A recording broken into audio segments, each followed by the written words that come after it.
La clase de hoy es la número 7 y está vinculada a un aspecto importante que consideramos dentro del taller, que tiene que ver con la configuración y las condiciones particulares de la arquitectura y del espacio arquitectónico. Esta clase surgió en el año 2009 para un concurso de profesores asociados y la denominación del tema estaba vinculada al espacio arquitectónico, su configuración y los tipos espaciales. Lo que nosotros vamos a ver en esta clase en particular van a ser lo que tiene que ver con las 7 condiciones esenciales para la vida y que luego nosotros denominamos y nos preguntamos si tienen que ver estas condiciones esenciales también para la arquitectura y obviamente para el espacio arquitectónico. Esta segunda parte de la clase que desarrollamos para el tema del concurso es la que vamos a tomar ahora para explicar en qué consisten y de dónde se originan estas 7 condiciones esenciales para la arquitectura y para el espacio arquitectónico. Estas 7 condiciones vienen a partir de un artículo que se publica en el diario El País y que la toma el arquitecto Federico Soriano de España para desarrollar su vinculación con sus propios proyectos. Era para nosotros interesante demostrar estas similitudes de estas 7 condiciones básicas para que se pueda producir la vida humana. Este es un artículo que lo desarrolla un científico muy conocido, está incluso en la sección de ciencia del diario El País, ustedes lo pueden consultar también por internet, este artículo completo. Entonces, esas vinculación, esas características que se deben dar para que se produzca la vida, es curioso que las palabras que las identifican tienen mucha similitud con muchos conceptos que nosotros hablamos permanentemente de la arquitectura y sobre la arquitectura. ¿Cuáles van a ser esas 7 palabras o esas 7 condiciones esenciales? La primera es programa. Fíjense ustedes qué curioso, porque el programa es una palabra que nosotros la utilizamos en el inicio del proyecto arquitectónico, es decir, que programa y proyecto arquitectónico sabemos que es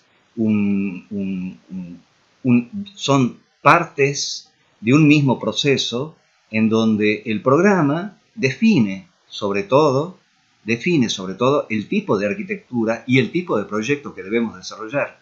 Es decir, que no podemos hablar de una arquitectura sin programa específico. El programa es ese enunciado al que varios arquitectos lo han utilizado de una manera quizás poco importante, pero que nosotros le asignamos una importancia superlativa. Es decir, el programa es la primera condición que se debe cumplir para pasar a la etapa siguiente del proyecto arquitectónico. Es decir, que un proyecto arquitectónico tiene que estar definido por su programa arquitectónico. No le llamamos programa de necesidades, le llamamos programa arquitectónico porque consideramos que el programa arquitectónico engloba el programa de necesidades.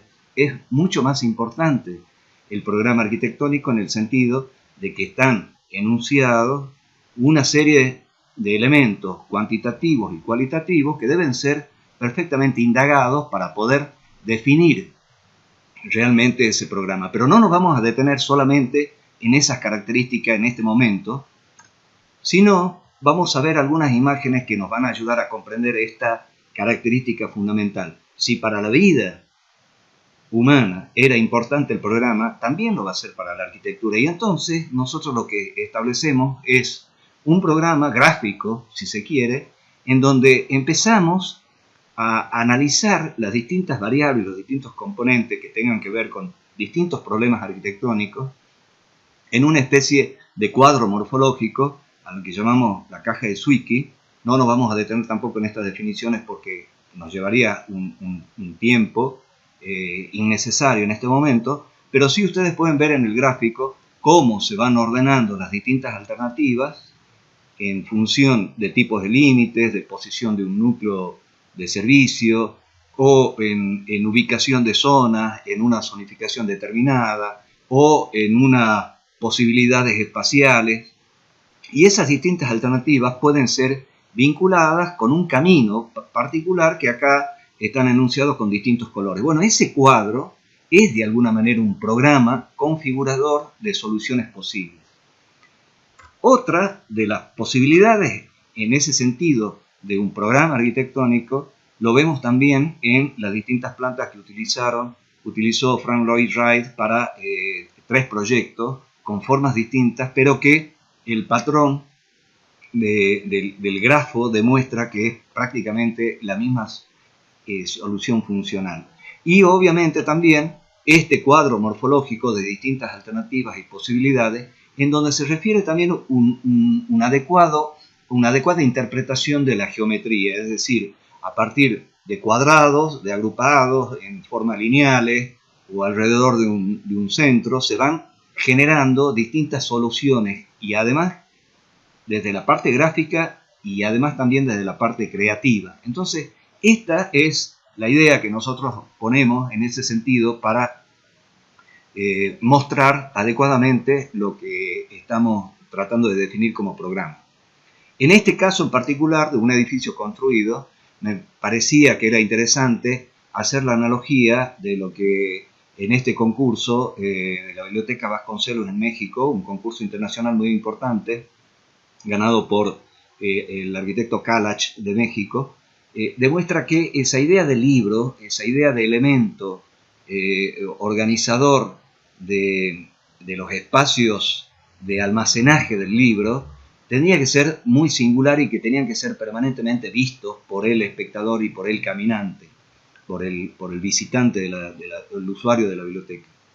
Y en ese sentido, esa imagen se vincula de alguna manera también con el genoma humano, es decir, una partícula que está puesta en una ubicación determinada, en una zona determinada.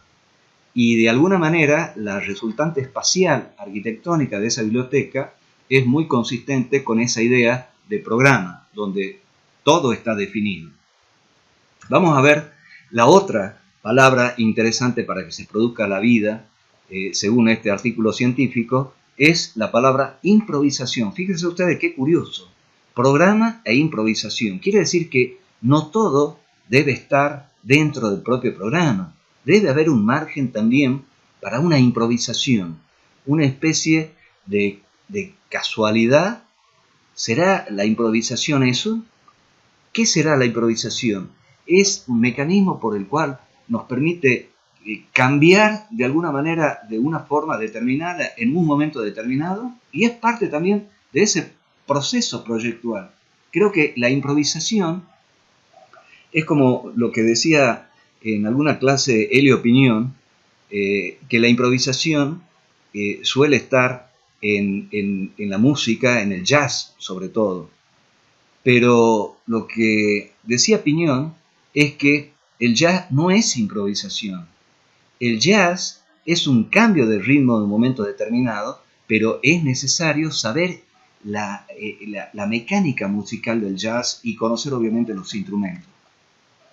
En este caso, esta imagen, que de alguna manera es la que elegí para demostrar esta idea de improvisación, aparece dos elementos básicamente muy distintos entre sí, en donde aparece esta villa, un asentamiento marginal, aparece un campo de golf, lo natural y lo artificial delimitado por una cerca, una imagen muy dura de nuestra realidad, de muchas de nuestras características de ciudades latinoamericanas, pero que también habla de esta idea de la improvisación dentro de esta organización, quizá una caminería, un espacio abierto, un cuadradito más acá, no altera todo el sistema. hay un margen de improvisación según se trate la organización geométrica en donde está incluida.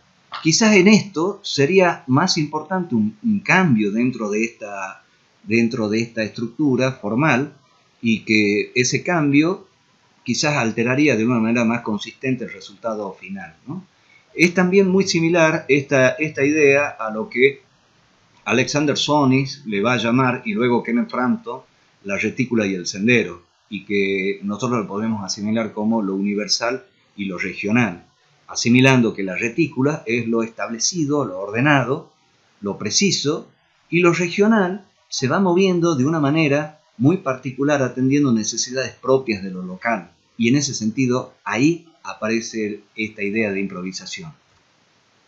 O como esto, por ejemplo, se ve esa idea de retícula y del sendero no tan solo en un sistema ordenador circulatorio, sino que lo vemos en una resultante en donde aparece las posibilidades de un barrio organizado, pensado según un programa, según una mecánica operativa, proyectual y constructiva determinada, y de pronto vemos la espontaneidad constructiva que se produce en un aglomerado, en una aglomeración de tipo de necesidades sociales profundas, ¿no? Entonces ahí aparecen estas dos resultantes morfológicas que tienen que ver con esta idea también de improvisación. O este otro caso también, en donde en lo formal, esos gestos muy particulares que tiene Frank Gehry para realizar el Guggenheim de Bilbao, se muestra también en las antípodas de esta resultante que es ordenada, programada, esta caja en 3 dimensiones que está puesta en un terreno muy particular que es la Escuela de Salud de la Universidad do Minho en Braga, Portugal. Es decir, dos resultantes formales que tienen que ver con esta idea de improvisación. Vamos a ver otro de los elementos que son básicos, fundamentales para que se produzca la vida, y obviamente nosotros nos preguntamos, para que se produzca la arquitectura y el espacio arquitectónico, ¿qué van a ser los compartimentos? Los compartimentos nosotros los podemos dimensionar de alguna manera a cómo se producen esos compartimentos en relación a los tipos de espacios, a esas características que podemos establecer desde una calle, un espacio público, a un espacio privado. Esas categorías espaciales son a las que nosotros también nos podemos referir con estos tipos de compartimentos, ¿no? Entonces ahí aparecen las clasificaciones de los 6 sectores del mundo urbano, las categorías espaciales, desde lo individual hasta lo urbano público, establecidas por Christopher Alexander en el libro Comunidad y Privacidad, o esta arquitecta Paolo Coppola Pignatelli, en donde establece estas ideas del laberinto, del patio, el sistema de caja, la caverna, la galería subterránea. Son elementos y compartimentos que nos van a ayudar también a establecer esta idea de espacios propiamente o espacios particulares. En este caso en particular, en este concurso, hemos tratado también de crear esta idea de compartimentos, pero no de tipo privado. Hemos puesto énfasis, y casualmente ha sido el premio que hemos obtenido, esta mención de un concurso de viviendas para Lomas de Tafí en el año 2009, en colaboración, en sociedad con el arquitecto Ernesto Leiciac, en donde hemos puesto énfasis también en estos elementos, estos especies de mojones urbanos que consideramos que tenían que tener mucha importancia a lo largo del conjunto propuesto de viviendas individuales y viviendas colectivas. Estos puntos de reunión de vecinos, de llegada, los espacios grupales, son con un color determinado, son los que precisamente estos compartimentos urbanos eran los que nos daban la idea y la relación entre el barrio y la ciudad. En este caso, por ejemplo, también podemos hablar de compartimentos. El espacio como compartimentos que alude a emociones, por ejemplo, esta es la propuesta de Peter Eisman para un monumento en Berlín, realizado a partir de unos bloques de hormigón en donde uno puede caminar y va a experimentar evidentemente una multiplicidad de sensaciones, de ahogo, de encierro, de escape. Apela, creo yo, a partir de esa geometría fuertemente organizada, a esa serie de emociones que un monumento a todo lo que pasó en la Segunda Guerra Mundial es evidente, ¿no? La otra palabra para que se produzca la vida y que nosotros nos preguntamos si es que también sirve para que se produzca un espacio arquitectónico y la propia arquitectura es energía. Pero ¿cómo debiera ser esa energía? ¿Qué tipo de energía es la que necesitamos? Esa sería la pregunta. En este caso, yo creo que la energía, en esta imagen que elegí de la Capilla de las Capuchinas de Luis Barragán, en la Ciudad de México, evidentemente es el color. El color, el color y la influencia de la luz es lo que le otorga a este espacio una característica de misterio, de energía propiamente. Ese color rosado que es muy difícil de definir, con esa cruz que está casi flotando, es uno de los espacios mágicos, impresionantes, que uno puede visitar. Y es sensiblemente una energía impresionante la que uno puede percibir. O este otro espacio, que es el espacio de el estar comedor de la Casa Gilardi, en la misma Ciudad de México, también de Luis Barragán, en donde aparece esa idea también de programa arquitectónico en donde se inserta un espejo de agua, una piscina dentro del espacio social y que por la parte de arriba se lo ilumina a través de una claraboya bastante enorme, bastante grande, y adquiere ese espacio con el reflejo del agua y con la luz otra dimensión totalmente fuera de lo que uno tiene previsto encontrar en un estar comedor. Evidentemente hay una energía puesta en esa incidencia de la luz y de la incidencia del color. O en este otro espacio, en donde la energía, fíjense, es curioso, este es el Panteón de Jungapeo, que tiene 8x8, una obra hermosísima de Carlos Mijares Bracho, que es un panteón de despedida, de responso, para el que pasa otra vida.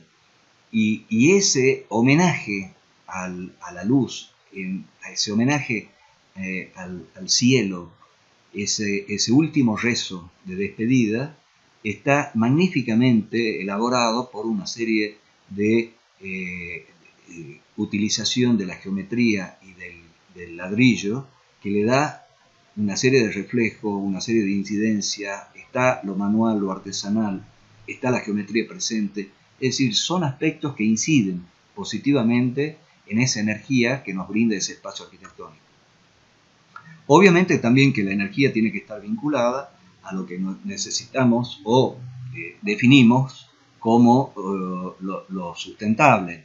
En ese sentido, este edificio, proyectado por Renzo Piano, tiene la Academia de Ciencias en California, tiene todas las características de edificio sustentable, cubierta verde, captores solares, eficaz uso de la energía, eficaz uso de los recursos, de agua, de calor, control térmico.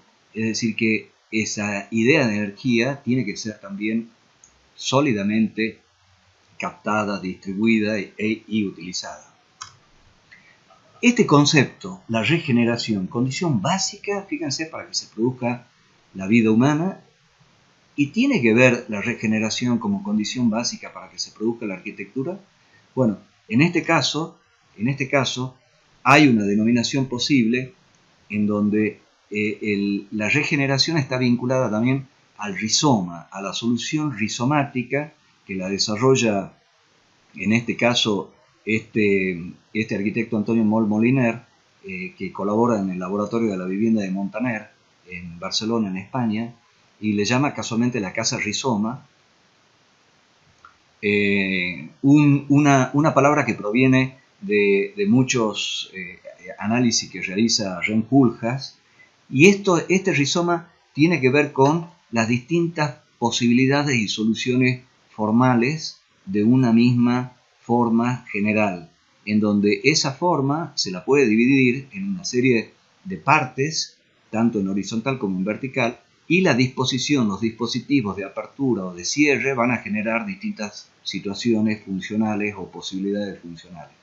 Pero también yo la vinculo con lo que le llama un científico español, Pérez Estupinja, en un libro interesantísimo que se llama Ladrón de Cerebros, en donde habla de muchas de las investigaciones que se desarrollan en distintas partes del mundo, la pone en un lenguaje coloquial para poder ser entendida, cuáles son los alcances de estas investigaciones. Y entre una de ellas habla de una investigación que se desarrolla en Centroamérica, en donde se le corta la cabeza a una especie de víbora pequeña, y se va regenerando esa parte como cuando se le corta la cola, ¿no?, a un pequeño insecto, y esa cola vuelve a crecer de nuevo. Esto aparentemente se está investigando a través del ADN para posibilitar la regeneración de miembros humanos incluso. Es decir, que la capacidad que tenemos dentro de nuestro ADN en la regeneración de partes del propio cuerpo. Y eso es lo que hace la cultura. Eso es lo que hacemos nosotros como especie, regenerar permanentemente. Y si esto lo vemos en la ciudad, es probable que también lo vemos en los edificios, ¿no? La regeneración, el reciclaje, la remodelación son etapas del proceso proyectual, pero que no la estamos viendo como regeneración, la estamos viendo como una etapa de cambio y de modificación de usos o modificación de funciones. La tenemos que ver en ese sentido, de una condición básica de la arquitectura, una condición básica del espacio arquitectónico, la regeneración. En este caso, Puerto Madero nos da esa idea de regeneración a nivel urbano. Otro punto, adaptabilidad. Veamos qué podemos asimilar entre lo que dice el significado de adaptabilidad para la vida y el significado de adaptabilidad para la arquitectura y para el espacio arquitectónico. Bueno, tiene que ver también de alguna manera con esa idea de regeneración, la adaptabilidad a nuevos usos y actividades, de cárcel a paseo cultural. Esto es lo que se hizo, por ejemplo, en el Paseo del Buen Pastor en Córdoba. Un edificio que tenía una función determinada, fue reciclado, fue cambiado el uso, y hoy se lo puede disfrutar de una manera mucho más pública y mucho más abierta hacia la ciudad. Otra imagen del mismo edificio. Y otra palabra que también es muy particular, seclusión. Fíjense, es muy interesante la definición de esta palabra, que tiene que ver con reclusión, suena como reclusión, pero seclusión significa, por lo menos yo la entiendo de alguna manera similar a estas imágenes de Comunidad de Privacidad de Christopher Alexander, en la medida en que aparece la posibilidad de estar recluido dentro de una celda, como este conjunto de una granja en Camerún, pero a la vez uno está formando parte de un sistema, es decir que la seclusión nunca es total. O en este otro caso, de una fortaleza, en donde estos grupos o estos espacios, estas células, están con la posibilidad de estar recluidas, pero a la vez están secluidas, sería la definición en ese sentido, porque están disponiendo de una vinculación. No siempre se está recluido, sino que estamos en esa posibilidad latente de estar vinculado a otra parte del mismo edificio o a otra parte del propio espacio. Este es un caso también que me parecía interesante, la privacidad dentro de la vida social, es decir, eso es de alguna manera a lo que se refiere en la denominación seclusión, privacidad de la vida social, es decir, lograr la privacidad pero sigo manteniendo las relaciones sociales. Esta, por ejemplo, es una imagen de uno de los tianguis en la Ciudad de México, en donde se compra, se venden cosas, pero que no altera el conjunto total de circulaciones y de espacios verdes. Y aparece esa idea de pequeño espacio que se vincula a su vez con una determinada actividad en donde se está específicamente relacionado a cada uno de estos espacios, pero esos espacios están a su vez vinculados al total, ¿no? Y eso es lo que permite esa privacidad dentro de la vida social. Bueno, estas son las 7 condiciones básicas que queríamos mencionarles, que son elementos interesantes que pueden tomar los alumnos de quinto y de cuarto año para desarrollar sus proyectos, ¿no? Pensar esta idea de programa, de adaptabilidad, de regeneración, serían como variables probables, posibles, para investigar y para analizar de acuerdo a los temas que están desarrollando ahora en este taller. Muchas gracias.